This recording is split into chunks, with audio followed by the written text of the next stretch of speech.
Prévenir les crises électorales et lutter contre les changements non constitutionnels en Afrique centrale, tels étaient entre autres les points au menu des échanges. Une occasion pour le chef de l'UNOCA, le Bureau régional des Nations Unies pour l'Afrique centrale, de donner les observations du bureau qu'il dirige depuis maintenant 2 ans sur le référendum constitutionnel du 16 novembre dernier au Gabon. Les dernières élections, notamment le référendum constitutionnel qui s'est tenu ici, s'est tenu, il faut le dire, dans un climat apaisé. Donc le Gabon a montré le dynamisme de sa démocratie et la volonté des hommes politiques gabonais de tous les bords à mener un processus électoral dans la paix, la quiétude et la compréhension. La situation sécuritaire globale en Afrique centrale a également été abordée.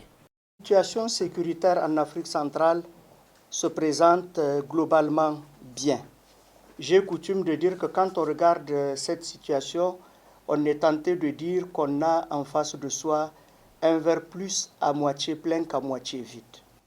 Cela ne veut pas dire qu'il n'y a pas de difficultés, telles que celles que je viens d'évoquer de la grave crise à l'est de la République démocratique du Congo. Vous avez la situation qui est aussi préoccupante dans le nord-ouest et le sud-ouest du Cameroun, mais vous avez d'autres amplificateurs.